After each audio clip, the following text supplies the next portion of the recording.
Hello everyone, I hope you're having a wonderful day. Today we're going to step into a simple moment that feels like a whole lifetime. Jack and Tu Tien out in the sweet potato field, laughing like kids, until Jack suddenly braids a grass necklace, proposes to her like their childhood game, and turns an ordinary harvest into the sweetest surprise.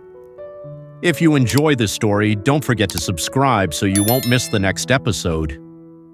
The porch light at Mother Loy's house flickers the way it always does when winter wind runs down the lane. It's not broken, just stubborn, like it's trying to stay awake until everyone's inside. Jack steps through the gate first, still carrying that tired road silence in his shoulders. Tu Tien follows close behind, hands full of fruit and a couple wrapped packages they'd brought for Grandma but never got to give her. The regret sits quietly between them, not loud, just heavy. From the kitchen, the sound of chopping and sizzling pulls them forward. "There you are," Mother Loy calls before they even speak. Her voice is warm and sharp at the same time, the way only a mother's voice can be. "Come in before the cold steals your bones." Uncle Dung appears behind her with a towel over his shoulder, smiling like he's been waiting all day. "I told her you would be late. She didn't believe me." "We waited at Grandma's place," Tu Tien says, setting the fruit down carefully. "We waited so long. We left everything at the door, hoping she'd come back and see it." Mother Loy's expression softens immediately. She reaches out and touches Tu Tien's arm, gentle but steady. "You did what you could. If she's out there, she will find it. And if she doesn't, your heart still went to her. That matters." Jack nods, but he can't help the small sigh that escapes him. He'd pictured this visit differently. He'd pictured Tu Tien hugging Grandma again, laughing like she used to when someone surprised her with food. Instead, they'd driven home with gifts still in their hands. Mother Loy doesn't let the sadness grow. She points at Jack's jacket. "Take that off. Sit down. Eat first. You can carry your worries after you've had rice." They gather around the table like they always do, close, noisy, familiar. Hot rice steams in the center and plates appear one by one. Baby corn sautéed with garlic, crispy fried meat, cabbage rolls that smell like pepper and comfort, and Uncle Dung's proud newest experiment that he keeps calling my secret recipe, even though everyone watched him make it. Jack takes the first bite like he's been starving for something deeper than food. Uncle Dung watches everyone chew and grins. "Now you see why I'm still allowed in this house." Tu Tien laughs, the sound small but real. "It's actually really good." Mother Loy points her chopsticks at Jack. "And you, eat properly. Don't pretend you're too busy." "I'm not pretending," Jack says, but he does take another bite. The conversation drifts naturally, from the road to the weather to the garden fence back home. Then, like it always does near Tet, it lands on sticky rice cakes. Tu Tien looks at the pile of ingredients Mother Loy has already prepared: banana leaves, string, rice, meat, and her face changes, like something in her childhood just opened a door. "You're wrapping cakes again?" she asks, almost excited. Mother Loy smiles. "Of course. What, do you think Tet comes and I sit still?" Jack points at Tu Tien. "She's good at it, way better than me." Tu Tien tries to hide her smile, but it slips out anyway. "I learned by watching." Jack rolls his eyes. "I learned by being yelled at." "That's also learning," Uncle Dung says, completely serious, and everyone laughs. As they rap and talk, the memories come up the way smoke rises from a warm pot. Slow, unavoidable, comforting. Mother Loy tells a story about the years when money was tight and she wrapped cakes to sell at the Tet market, not because she wanted to, but because she had to. "I used to carry them on my back," she says, pulling a string tight. "And Jack was small. He would cling to my sleeve and complain the whole walk. I did not complain, Jack says quickly. Mother Ly lifts an eyebrow. You cried because your feet were cold. Tu Tien covers her mouth, laughing. He cried? Jack glares at both of them. I was a child. It was winter. Uncle Dung leans closer like he's about to share a secret. He also tried to sneak one cake early. That part is true, Mother Ly says. He stole one and hid behind the water jars. Jack can't help it. He laughs too, and for a moment the regret about Grandma fades into the background, replaced by something that feels safer: family, warmth, stories that end with laughter. After dinner, while the plates are being cleared, Mother Ly pours tea and sits down like she's ready to talk about something heavier. Jack notices immediately. A mother doesn't pour tea like that unless she's preparing for a real conversation.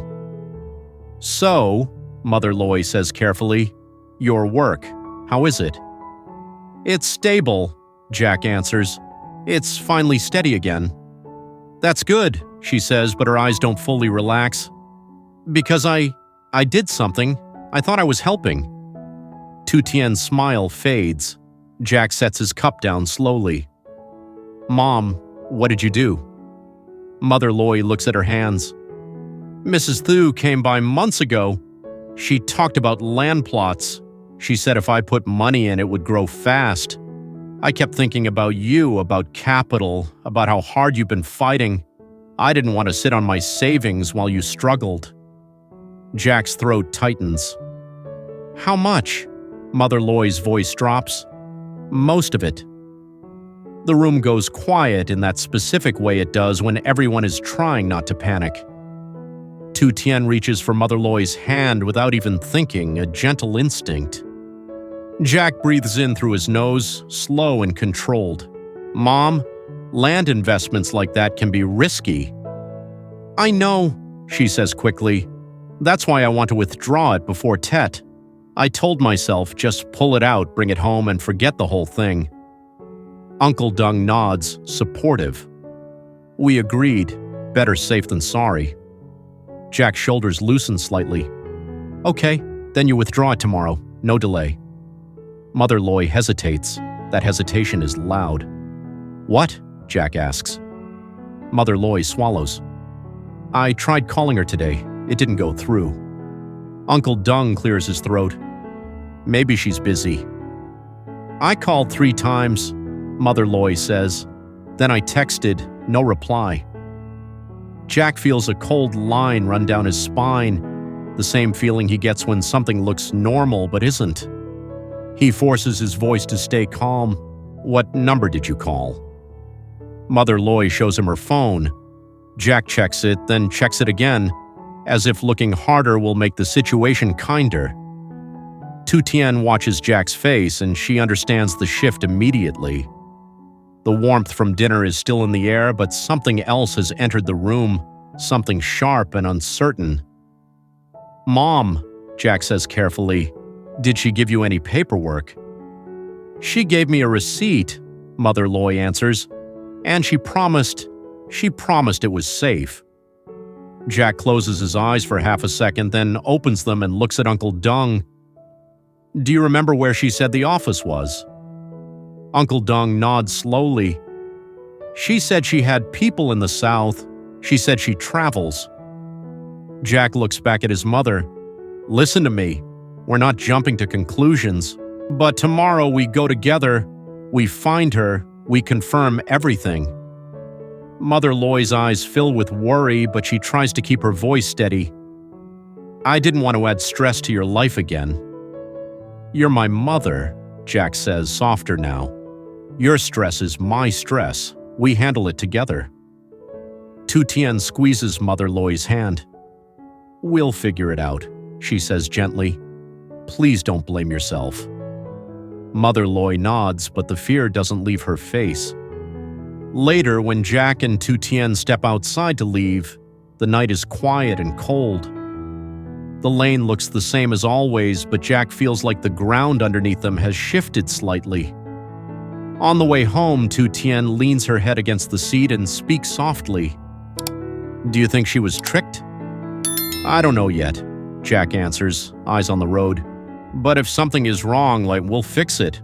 No one touches my mother's savings and walks away. Tu Tien watches him, and even in the worry, she feels something steady in him again. The same steady that built a fence around their dream garden when life tried to break in. When they reach home, the house is quiet. The next morning is coming fast.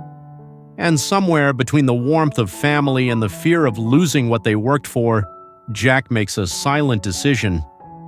Tomorrow, they won't just chase peace, they'll protect it. Morning comes cold and quiet, but the worry from last night is still sitting in Jack's chest. He refuses to let it take over the house.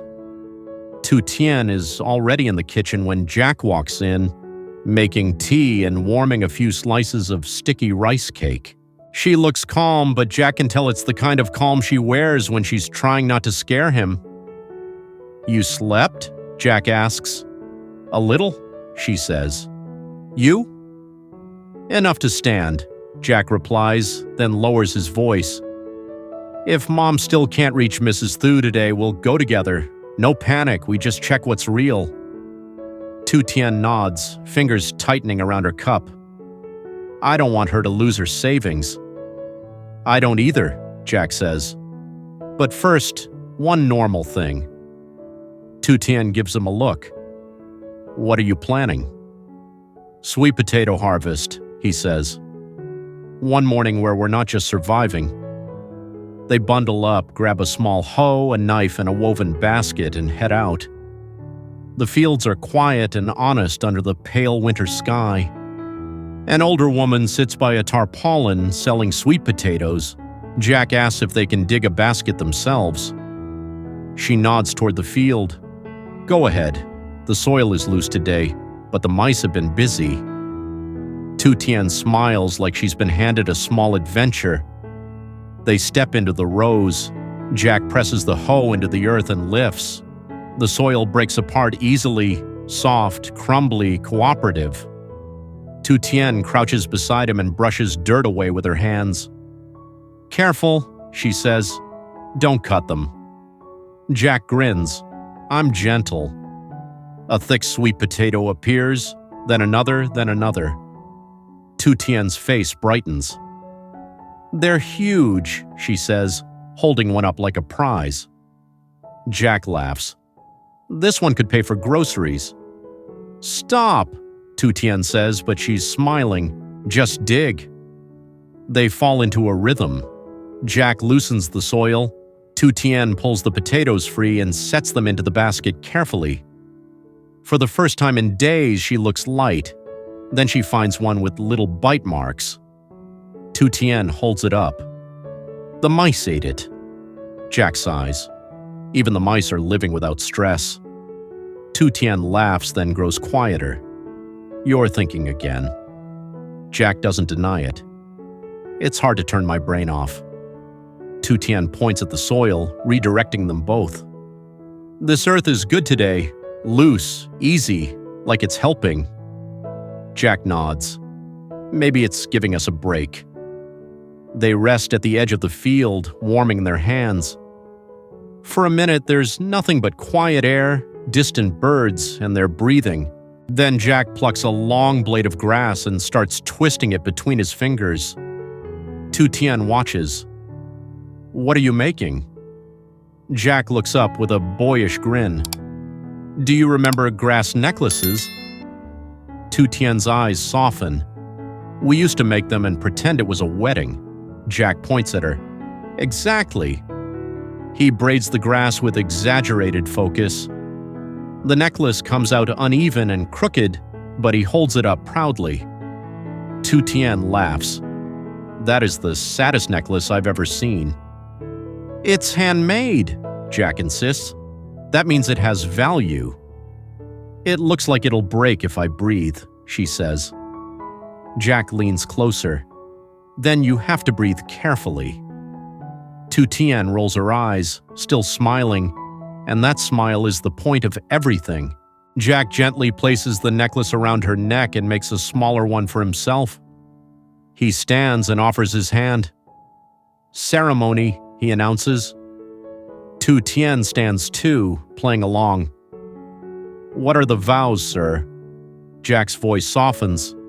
"I promise, even if trouble comes back, I won't let you face it alone." Tu Tien swallows. "And I promise, I'll stop hiding pain to protect you." Jack nods like that promise matters more than any contract he's ever signed. They both stand there for a second, pretending to be bride and groom, and it doesn't feel childish. It feels like choosing joy on purpose. Tu Tien pokes his chest to break the seriousness. "Your necklace is still terrible," Jack gasps. "You just ruined our wedding." They laugh and the fear moves a little farther away. They keep digging until the basket is heavy. Jack lifts it with a groan. Tu Tien squints. 15 kilos, maybe. "It feels like 50, Jack complains. They bring it back to the older woman. She weighs it quickly. 15 kilos, she confirms, amused. Tu Tien smiles at Jack. "I told you." Jack pays, muttering, "My arms disagree." They start walking home. Jack carries the basket, refusing to let Tu Tien take the heavy part. Tu Tien walks beside him, one hand touching the grass necklace like she's afraid the moment will slip away. Halfway home, Jack's phone buzzes in his pocket. He freezes. Tu Tien glances at him. "It's your mom." Jack checks the screen and answers. "Mom?" Mother Loy's voice is small and shaky. "Jack, I still can't reach Mrs. Thu. I've called so many times." Jack's jaw tightens. Tu Tien steps closer, listening, her face serious again. "Okay," Jack says steady. "Don't go alone. Is Uncle Dung with you?" "Yes," Mother Loy says. "He's here." "Good," Jack replies. "We're coming. We'll go together to the place she told you. We'll ask calmly. If it's a misunderstanding, we fix it. If it's not, we handle it properly." Mother Loy exhales. "I'm sorry, I only wanted to help." Jack's voice softens. "I know. You love me. That's why we'll solve it as a family." He hangs up and slips the phone away. Tu Tien looks up at him. "We go now?" Jack nods. "We drop the potatoes at home, then we go." Tu Tien touches the necklace again. The braid is loosening, little pieces falling. Jack notices and gives her a small smile. "Don't take it off." "It's falling apart," she whispers. "Let it," Jack says. So we remember this morning, before the next wave. They walk the rest of the way in quiet steps, carrying warm sweet potatoes and a fragile promise, heading back toward the worry, together. After a long trip, Jack and Tu Tien arrive at Mother Loy's house to lights, hot food, and voices they trust.